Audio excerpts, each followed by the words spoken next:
the Honorable Adan Duale, my brother and colleague, who is in charge of Environment and Forestry, Mr. Charles Muchene, Chairman of ABSA Kenya Group, Mr. Abdi Mohammed, the Managing Director and CEO of ABSA Bank Kenya,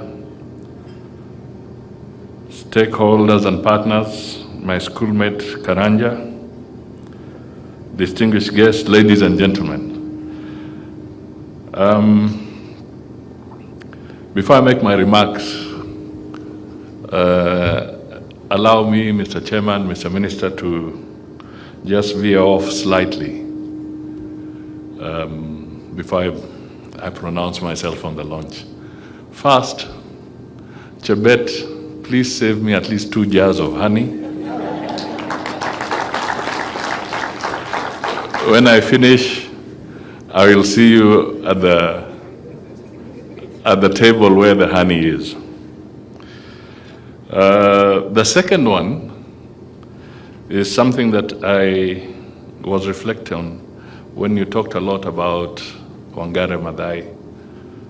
And I want, on behalf of environmentalists, to make a very passionate appeal to the ABSA Foundation.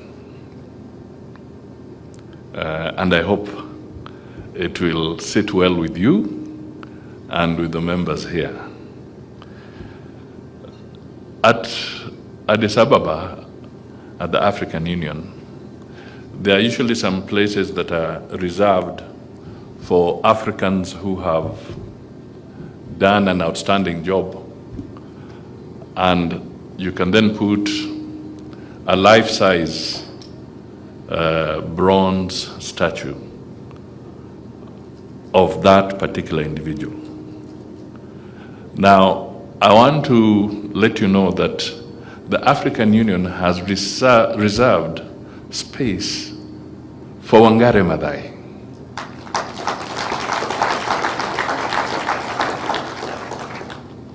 And that space has been lying bare for a very long time. So my passionate appeal to ABSA is this. Since we are on the very soil that she protected vigorously, and your partners, can I appeal to the ABSA Foundation to take up this challenge with the Ministry of Foreign Affairs, and we link up with the Addis office. You send your experts there, you take the measurements, and if ABSA can finance this bronze statue of Wangari Maathai, which can then be delivered by President William Ruto to Addis and installed at that venue, which is reserved, it would be a great honor. So it's an appeal that I'm making. I hope it will find a soft spot in the hearts of ABSA, because it will be a very strong statement about Kenya's conviction on matters environment, but also a very strong statement to Africa on matters of conservation and extending to the aspects of climate change. So I leave that with you. Now, on a lighter note, I also want to point out that, but we may not deserve that kind of honor like Wangari Maathai, but you know, even politicians can be they can be maverick ones, but once in a while they make some very interesting contributions. And maybe I'll speak to one who is not here with us, but when I'll mention the name, some of you will remember him. During the days of making sure that there's the building of Gabions, Munyonyoko wa Udongo, there was a very powerful and maverick politician in Naivasha called Karaoke Chotara. You know, sometimes somebody can be recognized in a very different way. Do you know, if you go to the new highway and you drive, you're going to Nakuru and beyond, if there's one thing that this maverick politician did, he may have harassed many people, but on this one, he actually planted a lot of trees. And when you drive on the highway through Naivasha, these were Karaoke Chotara's initiative.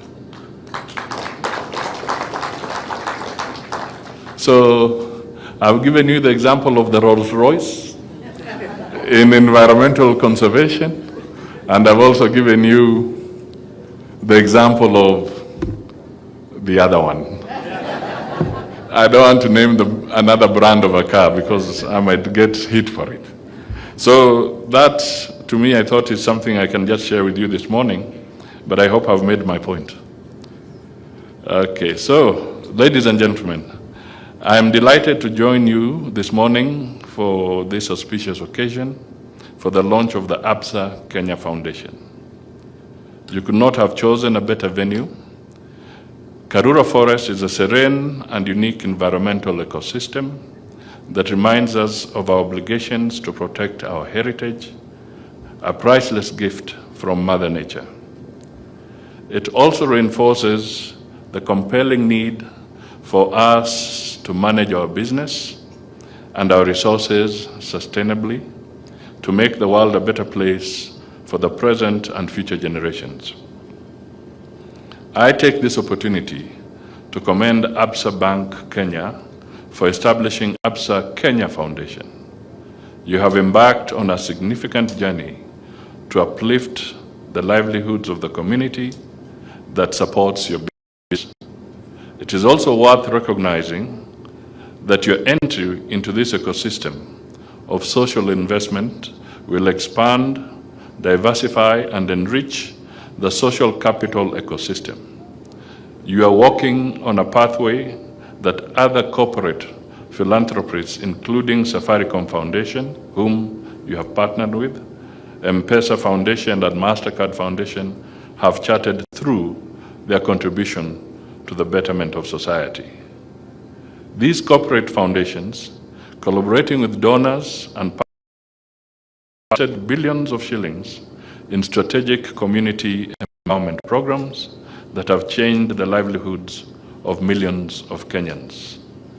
The government appreciates the focus of your foundation on priority areas of our economic development, including entrepreneurship, education, and skills, resource management, health, and humanitarian relief.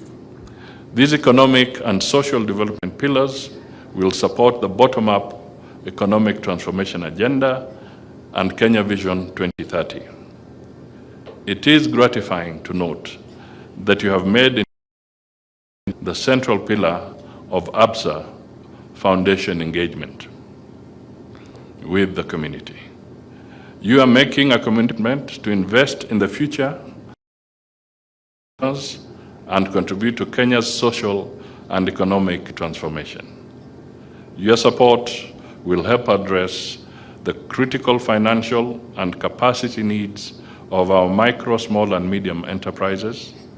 These enterprises spread across all sectors of our country and are the bedrock of our economy. They employ over 15 million Kenyans and contribute about 30% of the gross domestic product.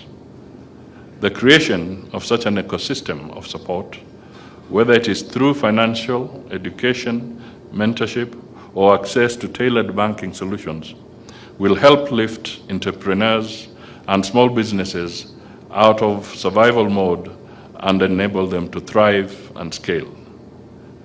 Bringing together the private and public sectors can assist in establishing a healthy entrepreneurial environment that supports economic growth, drives innovation, and creates jobs particularly for our youthful population. This is especially critical for our country now as we confront the challenge of creating viable opportunities for our generation Zs or Z, who have a right to be economically empowered, to access sustainable means to a decent livelihood. Furthermore, you have underlined your commitment to support education and skills programs to enhance the employability of our young people. This is particularly important for our country, given that 70% of our population is 35 years of age and below. The other pillar of your social investment program is health, which touches the lives of majority of Kenyans across all counties. This is particularly thoughtful of you, considering the challenges we experience in delivering quality and affordable health care. I urge you to partner with the Ministry of Health, particularly at this time when they are transitioning into a more robust and transformative healthcare financing system for all Kenyans. Your collaboration, especially through strategic health finance models, health technology and innovation, will make an important contribution and impact to Kenyans at the bottom of the pyramid, including those from the marginalized communities. I note you have a pillar on humanitarian relief, through which you will provide targeted support to vulnerable and underserved communities, including women, youth, and people living with disabilities. This is perfectly aligned with the government's policy of equity and inclusivity to ensure that every Kenyan, regardless of their background, has the opportunity to contribute and to benefit from our nation's economic growth.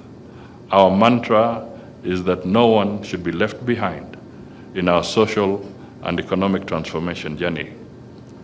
The last pillar of your engagement is on resource management, which gives you an opportunity to join the global initiative of addressing critical climate change and resilience issues. Your choice of Karura Forests for this important event reaffirms your commitment to support Kenya in managing the impact of climate-related shocks, including frequent drought and severe flooding. Your efforts will no doubt make a difference in our agenda for green growth. I presume you will take this opportunity to identify critical areas of collaboration, including supporting the government to scale up the ongoing tree planting agenda. This will enable us to achieve the target of planting 15 billion trees even before 2032. And my colleague has spoken elaborately on this.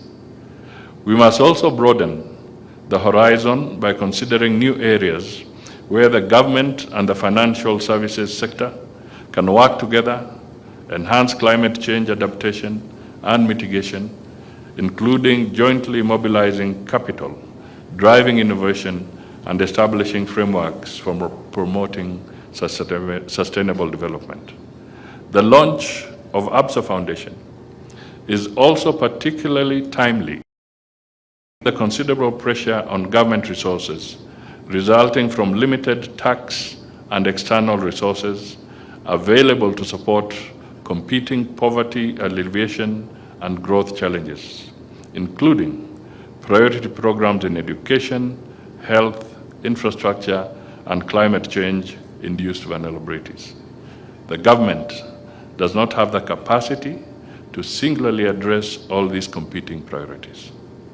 This underscores the urgent need for leveraging collaboration and partnerships between the government, private sector, and other stakeholders to scale up support for enterprise development.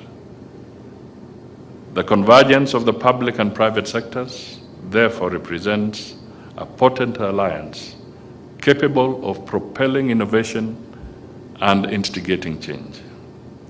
This collaborative approach enables us to harness the respective strengths of each other, with the public sector predominantly focused on championing equity and justice, while the private sector contributes through its finance, agility, and capacity for innovation. It is inspiring to see so many responsible corporate organizations and development institutions gathered here today, further cementing the recognition of the immense power of partnerships in reshaping our society and making it a better place for the present and future generations. We have the perfect opportunity to exchange ideas on how to harness the synergy of diverse perspectives, resources, and expertise that will contribute to meaningful progress. I assure you that the government maintains an open policy and welcomes ideas on how we can jointly scale up interventions to address the challenges facing our communities and promote shared prosperity for all.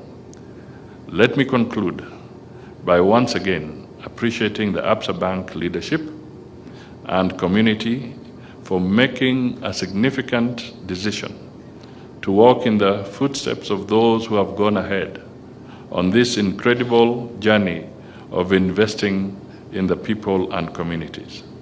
I wish to recognize the collaboration and partnerships that you bring to the table, which will help you scale up your strategic interventions across sectors and regions. You are certainly creating a powerful vehicle for sustainable change. A long journey is always challenging when you walk alone, but working together, we have an opportunity to support each other all the way to a sustainable future. To quote a renowned American author, Helen Keller, who spent her life helping others, alone we can do so little. Together we can do so much. It is now my singular pleasure and honor to declare the Absa Kenya Foundation officially launched. Asanteni sana.